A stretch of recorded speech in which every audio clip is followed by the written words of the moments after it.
Hello students, welcome to TSN. Good morning student. 12th class Indian Economy chapter number 5 Human Capital Formation in India. We have completed our chapter 4 poverty and what is the problem of in Indian economy. We have consult अब now. तो इसके लिए हमने अब जो पहले हमने poverty complete कर ली, आज हम कंप्लीट करेंगे human capital formation in India. कौन कौन सी प्रॉब्लम्स इंडिया फेस कर रहा है अभी लेटेस्ट, वो सारी प्रॉब्लम्स यहाँ पर आ रही है. सो फर्स्ट हमने पॉवर्टी कंप्लीट किया. Now we are going to start now human capital formation in India. In this chapter क्या पढ़ेंगे? Link between investment in human capital, what is human capital formation, human development also, economic growth and human development. इसके अलावा ये होगा कि the need for government spending on education, health and state of India education settlement. So इसके अंदर attainment क्या, इसके अंदर और क्या क्या है कि अगर ह्यूमन कैपिटल का सबसे पहले हमें मीनिंग पता होना चाहिए कि what is the meaning of human capital. So let us introduce. Firstly, one factor has made great difference in the evolution of mankind. एक ऐसा फैक्टर जो इंसानों को अलग करता है किसी भी चीज़ से, क्या है वो? Perhaps it is a man's capacity to store the transmit knowledge, to store and transmit knowledge to which has been doing through conversation. आप किसी से बातचीत कर रहे हैं तो आपका पहचान में आपका लहजा या तरीका पहचान में आ जाता है कि आप किस ढंग से उसे ट्रीट कर रहे हैं. Through songs and through elaborate lectures. आपको पता है कई तरह से बताया गया है कि लेक्चर्स के थ्रू, एलोबरेट के थ्रू, कि इंसान किस ढंग से अपने को आगे बढ़ाता है. But man soon found out that we need a good deal of training and skill to do think effectively. परंतु कुछ गानों के द्वारा भी बताया गया, कुछ स्लोगन्स के द्वारा भी बताया गया है कि इंसान अपनी कब उसकी गुड डील कब होती है, उसे जब अच्छी ट्रेनिंग मिलती है या अच्छी स्किल्स उसके पास होती है तो वो अच्छे ढंग से ट्रीट कर सकता है. We know that the labour skill are uneducated person is more than that the uneducated person. आपको पता है एजुकेटेड जो लेबर होता है अनएजुकेटेड लेबर से ज़्यादा काम कर सकता है या अच्छा काम करता है ना. Farmer is able to generate more income, और वो ज़्यादा इनकम भी कमा सकता है then the latter, and his contribution to economic growth. और इसी से इकोनॉमिक ग्रोथ का पता चलता है कि एक पढ़ा लिखा इंसान इकोनॉमिक ग्रोथ ज़्यादा कर पाएगा, ज़्यादा कंट्रीब्यूशन कर पाएगा इकोनॉमी में, और वो कम जो पढ़ा लिखा होता है उसके through. Education is out only not only as it is confirm higher earning. Education का मतलब हायर अर्निंग से नहीं होता है ना, on people, but also for its other higher values benefit. परंतु इसके बहुत से बेनिफिट भी है. It give one a better social standing and pride. ये क्या बताता है? सोशल स्टैंडिंग बताता है. It enable one to make better choose in life. वो ये भी बताता है कि उसे कुछ ज़्यादा अच्छा कर सकता है, वो अच्छी लाइफ चूज़ कर सकता है. It provide knowledge to understand the change taking place in society. और एजुकेशन के थ्रू ही इंसान क्या करेगा? अपनी लाइफ को चेंज कर सकता है सोसाइटी के अंदर. It also simultaneous innovation, moreover, the availability of education labor force facilities adoption of new technology. अच्छा, एजुकेशन पर्सन क्या करेगा? नई टेक्नोलॉजी को अपनाएगा. Economics has stress the need of expending education. आज अर्थशास्त्र के अंदर ये अर्थशास्त्री क्या मानते हैं कि अपनी जो एजुकेशन पे जो स्पेंड किया जाता है उससे क्या मिलती है? Opportunity in a nation as it accelerate the development process. उससे क्या होता है इकोनॉमी के ऊपर? यदि हमने एजुकेशन पे खर्च किया तो आपके जैसे पेरेंट्स हैं वो आपके ऊपर खर्च कर रहे हैं, किसके लिए? कि आप भी आगे जाके कुछ कर पाएंगे. सो डेवलपमेंट प्रोसेस के लिए एजुकेशन असेंशियल है. अब व्हाट इज़, ये तो था इंट्रोडक्शन इस चैप्टर का. अब आता है व्हाट इज़ ह्यूमन कैपिटल. वास्तव में ह्यूमन कैपिटल होती क्या है? Just as a country can turn physical resources like land into physical capital like factories, है ना. एक तो क्या बताया गया है कि जैसे किसी कंट्री के अंदर फिजिकल रिसोर्सेज होते हैं, जैसे एक हमारे पास फिजिकल रिसोर्सेज में हम लैंड लेते हैं, लैंड पे हमने फैक्ट्री बनाई जो कि हमें कमा के दे रही है. Similarly it can turn into human resources. वैसे ही ह्यूमन रिसोर्सेज उसमें होता है, वो क्या बना देते हैं? डिफरेंट कर देते हैं अपने आप को दूसरों से. Like nurse, farmer, teacher, student in the human capital like engineers and doctors. आपको पता है इंजीनियर, डॉक्टर्स ये सब क्या होते हैं, ये अपने आप में अलग ही ह्यूमन कैपिटल के द्वारा अलग हो जाते हैं, सोसाइटी में अलग स्थान बनाते हैं. Society need sufficient human capital in the first place in the form of component people who have themselves been educated and trained as a professor and other professionals. आपको पता है मेन चीज़ क्या है, सोसाइटी नीड्स सफिशिएंट. सोसाइटी में क्या human capital की आवश्यकता होती है, वो मेन कंपोनेंट पीपल है, उसका मेन जो पार्ट है ह्यूमन कैपिटल का क्या है. अगर इंसान नहीं होगा तो ह्यूमन कैपिटल कैसे होगी, नाम ही ह्यूमन कैपिटल है.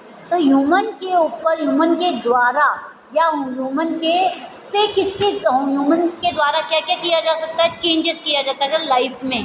तो ये सारी चीज़ें क्या कहलाती है, जैसे एक प्रोफेसर होता है वो अलग हो जाता है, सोसाइटी में अपना स्थान अलग बनाता है.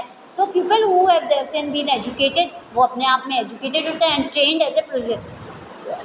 कॉलेज के अंदर प्रोफेसर आपको टीच करता है या स्कूल के अंदर टीचर आपको टीच करती है, तो आपको दूसरों से डिफरेंट बनाते हैं. So we need good human capital to produce other human capital. इसीलिए हमें अच्छे एजुकेटर की आवश्यकता होती है गुड ह्यूमन कैपिटल प्रोड्यूस करने के लिए, जैसे nurse, farmer, teacher, doctor, engineer, इन सब के लिए. This mean that we need investment in human capital to produce more human capital out of human resource. So यहाँ अंडरलाइन कर लीजिए कि ह्यूमन कैपिटल का अर्थ है कि जो और कैपिटल, ह्यूमन कैपिटल को प्रोड्यूस करे ह्यूमन रिसोर्सेज के द्वारा. सो आई थिंक आपको ह्यूमन कैपिटल का मीनिंग समझ आया. अब आता है ह्यूमन कैपिटल में क्या क्या हो सकता है, what are the source of human capital. First question click होता है हमारे माइंड में कि ह्यूमन कैपिटल के क्या क्या सोर्स हैं. Is there any relation between human capital and economic growth. क्या ह्यूमन कैपिटल और इकोनॉमिक ग्रोथ के अंदर कंट्री में कुछ रिलेशन है. Is the formation of human capital link to man all around development. क्या ह्यूमन कैपिटल से ऑल अराउंड हो सकता है, as it is now called human development, क्या हम उसे डेवलपमेंट भी कह सकते हैं. नेक्स्ट आता है what role can the government play in human capital formation in India. क्या रोल प्ले कर रही है गवर्नमेंट हमारी ह्यूमन कैपिटल को बनाने में. सो नाउ अब स्टार्ट करेंगे हम कि सोर्सेज क्या क्या होते हैं ह्यूमन कैपिटल के. ह्यूमन कैपिटल के सोर्सेज वैसे मेन क्या है, ह्यूमन है, ह्यूमन को ही हम इन्वेस्ट करेंगे. इन्वेस्टमेंट इन एजुकेशन किसके लिए ये करेंगे हम, एजुकेशन. मेन सोर्स क्या है हमारा, एजुकेशन और हेल्थ. इस सोर्स के अंदर आप 2 पॉइंट ईजीली लिख सकते हैं. सबसे पहले एक तो ह्यूमन, इसके अंदर सबसे पहले आप लिखेंगे एजुकेशन और दूसरा लिखेंगे हेल्थ. ये 2 पॉइंट हमारे बेसिक हैं और मेन है. So investment in human education in considered as one of the main source of human capital. Education के अंदर इन्वेस्टमेंट करना ह्यूमन कैपिटल का मेन सोर्स है. There are several other sources as well, बहुत सारे सोर्सेज भी हैं परंतु एजुकेशन बहुत है. इसके अलावा हेल्थ आ गया. अब आप इनको अंडरलाइन कर लीजिए, एजुकेशन एंड हेल्थ, इन दो को आप कर लीजिए अच्छी तरह से underline. On the job training there are several other sources as well. Investment in health आ गया, जॉब ट्रेनिंग आ गई, माइग्रेशन आ गया, information other sources human capital formation.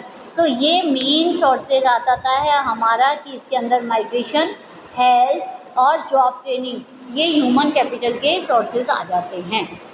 Y do your parents spend money on education. आपके parents आपके education पे money क्यों खर्च कर रहे हैं. Spending on education by individual is similar to spending on capital goods by company with the object of increase future profits. आपके parents चाहते हैं कि फ्यूचर में कोई ना कोई डेवलपमेंट आपके ऊपर आए या आप कोई डेवलपमेंट करें.